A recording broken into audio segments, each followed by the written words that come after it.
Muy buenos días, tardes, noches, dependiendo de dónde se encuentren. Mi nombre es Tamara Adrián, soy abogada, doctora en Derecho en Venezuela, profesora universitaria. Y quisiera decir primero desde qué punto de vista hablo en esta reunión.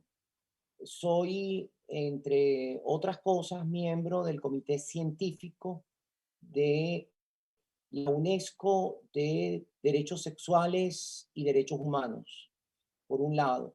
Y por otro lado, formo parte de la junta directiva de WPATH, que es la Asociación Mundial de Profesionales de Salud para Personas Trans.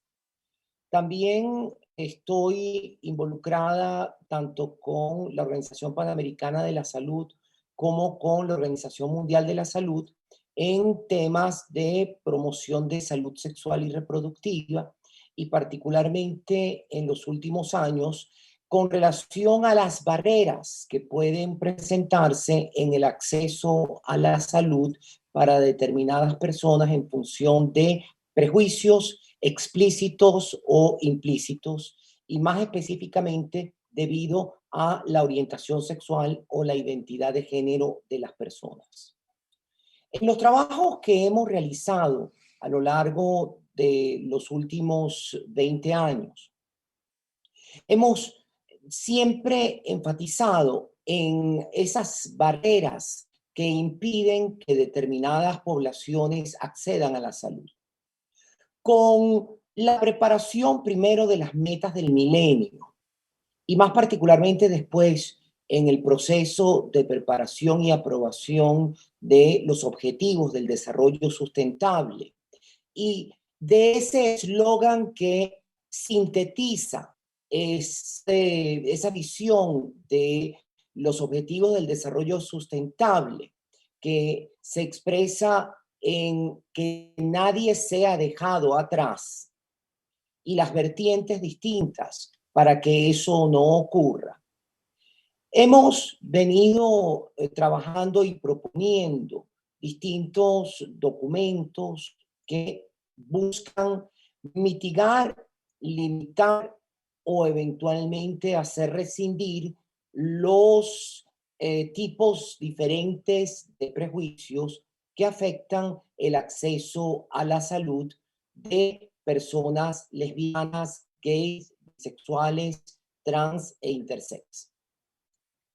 La presencia de la diversidad sexual en el sistema de salud ha sido siempre uno de esos temas que busca hacer aflorar muchas veces los prejuicios bajo la modalidad de negativa de prestación de servicios o agresión física, verbal o implícita a través, por ejemplo, de caras, de gestos o de simplemente poner a la persona de última en la fila en el proceso de atención a la salud, incluyendo los casos en los cuales la persona ha llegado de primera, se le va pasando en último lugar.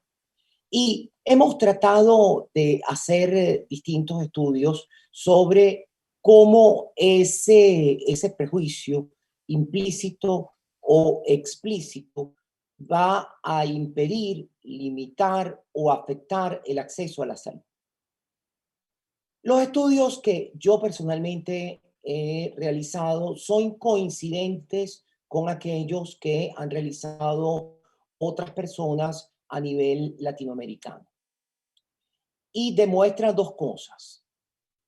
En primer lugar, que alrededor del 80% de las personas encuestadas, en este caso eran 600 personas LGBT, señalaban que habían tenido algún tipo de trato discriminatorio o eventualmente trato inequitativo en el acceso a la salud. Desde el portero del sistema de salud hasta enfermeras y médicos. Ese porcentaje sube al 96% en el caso de las personas transgénero. 96% de mujeres trans es de hombre a mujer, y de hombres trans es de mujer a hombre, han declarado que han sufrido discriminaciones indebidas en el momento de solicitar acceso a la salud, y esto con relación a temas que no tienen que ver con la salud sexual y reproductiva propia de personas LGBT. Es decir, que la pregunta iba dirigida a servicios había dos tipos de preguntas dirigidas a servicios de salud propios para personas LGBT, por ejemplo, reemplazo hormonal para personas transgénero, a algunos tipos de acceso a salud, incluyendo la posibilidad de métodos de reproducción asistida para mujeres lesbianas y para hombres trans. Y en cada una, esa era una pregunta. Y la otra pregunta era el acceso a la salud ordinaria. Desde acceso a la salud en el ámbito de emergencias hasta temas de cualquier condición aguda o crónica de salud, incluyendo VIH, cáncer y otras condiciones de salud que requieren de una atención médica constante. El informe que realizamos, que puede, por cierto, ser consultado en un libro que publiqué y está gratuitamente disponible en las redes, que se llama Para dejar de ser fantasmas, demuestra en esas preguntas dos tendencias sumamente preocupantes. La primera de ellas es que, dependiendo de las orientaciones e identidades, las personas se retraen de acceder a la salud. Simplemente su decisión es no consultar a un médico a menos que sea realmente una situación de vida o muerte o una emergencia. De otra forma, prefieren no acudir a servicios de salud. Y eso lo demuestran, por ejemplo, las preguntas que se hacen a mujeres lesbianas acerca de si tienen control de constante anual de Papa Nicolau y distintas otras pruebas para detectar cáncer temprano de cuello uterino, cervix o cualquiera otra de las patologías que pueden ser controladas tempranamente, o cáncer de seno. Y ahí viene un elemento absolutamente preocupante. Más del 75% de las mujeres decían que no iban anualmente al médico para su revisión anual de detección temprana de cáncer. En el caso de los hombres gay era inclusive un poco mayor ese porcentaje, y el más preocupante, por supuesto, era el de hombres y mujeres trans. Ese desde el punto de vista del receptor del servicio, del paciente, de la persona que es el cliente del servicio de salud. Pero desde el punto de vista del proveedor, en el sentido amplio, de servicio de salud, digo sentido amplio para englobar no solamente médicos y enfermeras, sino también asistentes de cualquier tipo, e inclusive el personal de custodia de las organizaciones o de los sistemas de salud, porteros, secretarias, etcétera, que pueden constituirse en barreras en el sistema de acceso a la salud. Los estudios que han sido realizados sobre prejuicios implícitos y explícitos llevan a que, y este es un estudio que fue realizado por la Universidad de Carabobo en hospitales públicos en el estado Carabobo y en el estado Aragua de Venezuela. La gran mayoría de médicos y enfermeras manifestaban frente a las preguntas de cómo se sentían eh, proveyendo servicios de salud a hombres gay, porque la pregunta estaba limitada a hombres gay y personas trans. Quedaban invisibilizadas en este caso las mujeres lesbianas, las personas intersex y los hombres trans. Pero la respuesta llevaba a que más del 60% de las personas manifestaban de alguna manera haber realizado un trato diferente a personas gay y particularmente a personas trans. En el caso de las personas trans, la información que tenemos recogida por la Organización Panamericana de la Salud y que está plasmada en un documento que se llama Por la salud de las personas trans y que puede ser libremente bajado de la página web de la Organización Panamericana de la Salud, demuestra un tema sumamente importante. Para cuando ese documento se elaboró, que fue alrededor de 2011, 2012, en la mayoría de los países de la región no se reconocía la identidad de las personas trans desde el punto de vista legal. Hoy en día esa realidad ha cambiado y hoy por hoy pueden acceder a una identidad legal de acuerdo con su identidad de género las personas trans en 16 estados de México, en Costa Rica, en Colombia, en Ecuador, en Brasil, en Uruguay, en Argentina, en Chile y en Bolivia, por vía administrativa frente al registrador con un nuevo documento de identidad. Entonces, esta nueva realidad quizás pueda haber alterado algunos de los elementos de investigación que se hicieron por allá a comienzos de la década del 2010 y puede haber rescindido. Sin embargo, no tengo disponibilidad de cifras que hayan tomado en consideración en qué medida impacta positiva o negativamente el tener una identidad legal de acuerdo con la identidad física, psíquica y social de la persona en los temas de acceso a la salud. Seguramente, y tengo entendido que en la Universidad de Buenos Aires en este mismo momento y con ocasión de los 9 años de vigencia de la Ley de Identidad de Género en Argentina, está llevando a cabo un estudio sobre el impacto que ha tenido, que hay más de casi 10.000 personas que han modificado su identidad en Argentina en estos últimos 9 años, cómo ha impactado esto en el acceso a la salud. Sin embargo, todavía no tengo disponible la data correspondiente a este estudio, por lo cual esperaré poder completar esto en algún momento.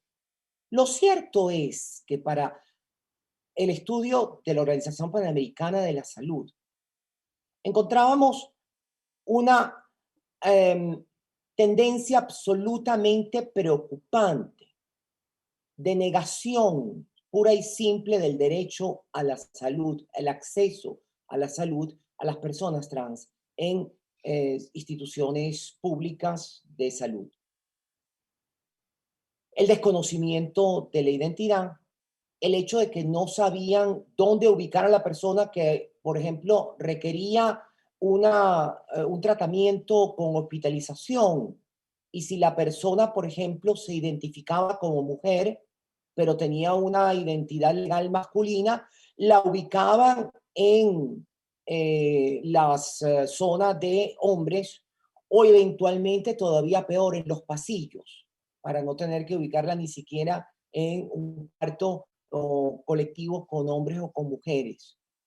En el caso de los hombres trans, la única experiencia que queda referida está relacionada con el parto de un hombre trans recientemente en Colombia y el problema de que se presentaba en el tratamiento del parto y en el momento del parto, eh, porque el prejuicio de decir que un hombre era gestante estaba impidiendo el correcto acceso a la salud.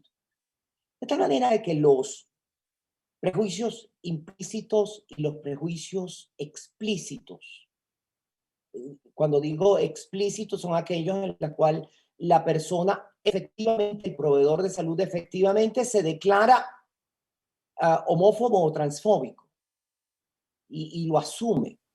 Y lo asume muchas veces con una actitud de negación simplemente. Yo no quiero eso en mi consulta, no quiero eso, porque una de las cosas uno de los hallazgos que demuestran estos estudios realizados es que se cosifica a la persona LGBT y particularmente a la persona trans.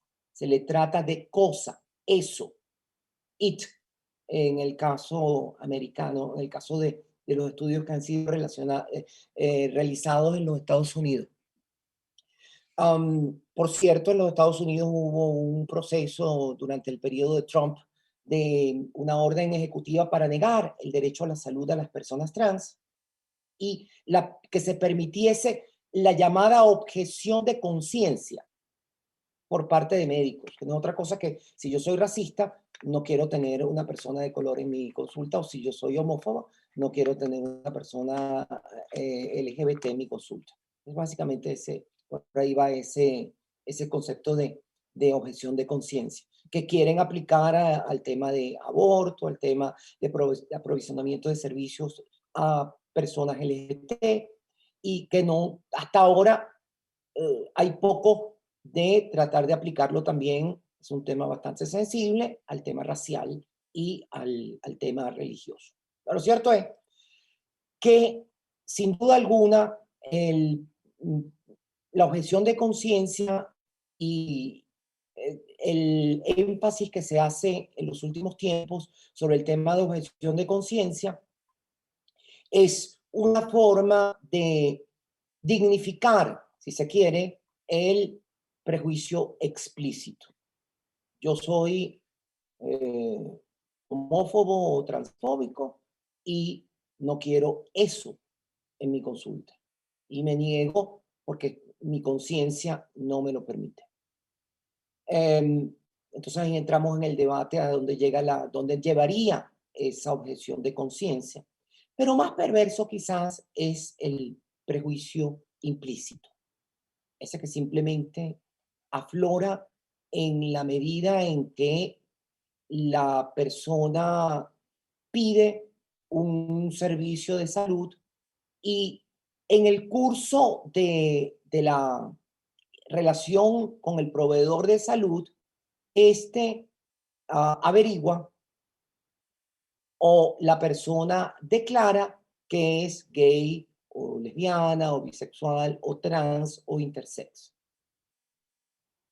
Generalmente la relación cambia en ese momento. Y la forma de relacionamiento con el cliente, la forma de relacionamiento con el paciente y la afección psicológica que en la autoestima de un paciente que eventualmente necesita de un tratamiento de salud. Ya va, que tengo ahí atrás el sonido. Ok, sigo. El tratamiento la forma de tratamiento de salud a una persona que requiere de una atención médica, pero que es excluida, puede afectar el equilibrio psicológico de la persona, porque el rechazo puede incidir en ese proceso de sanación. Y es indispensable que los médicos, enfermeras o proveedores de salud puedan también tener en cuenta esos prejuicios implícitos. ¿Cómo superar esos prejuicios? Siempre hemos dicho que todo prejuicio se supera con educación y con voluntad. Nadie nace racista, nadie nace misógino.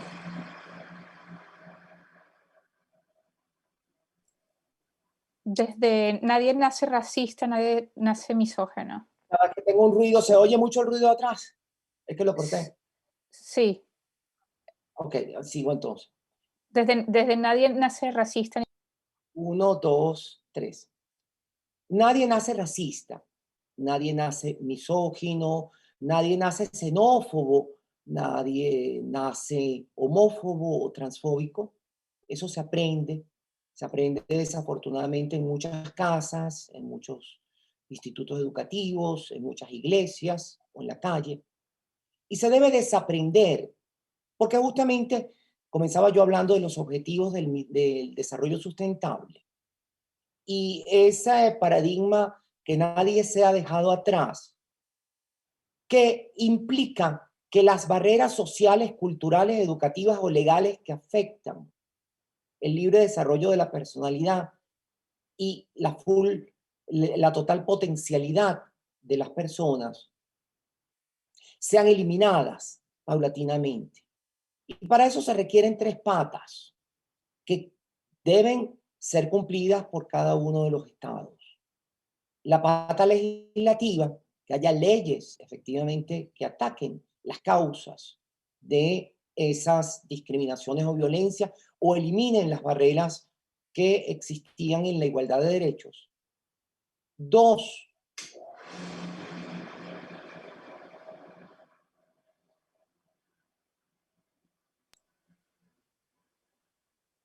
No te preocupes, seguimos. 2.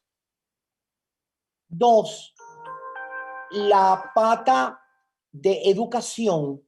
Sin educación no hay posibilidad de cambio. Y en tercer lugar, la pata de políticas públicas. Sigue 3 elementos. Una sociedad está destinada a la entropía y básicamente a crear o perpetuar lo peor de ella misma y a exacerbar los peores comportamientos. Los sociólogos y los antropólogos están de acuerdo en una cosa: cuando el Estado no cumple su función de mejorar la sociedad, ella tiende a degradarse en su estructura social. Y como científicos sociales, como científicos médicos o proveedores de salud, tenemos el deber de alertar, el deber de dar aquellos consejos, aquellas vías que sean necesarias para que el sistema de salud pueda efectivamente mejorar en el acceso igualitario y sin prejuicios a todas las personas en el ámbito de la salud. Muchísimas gracias por su atención. Les habló Tamara Adrián.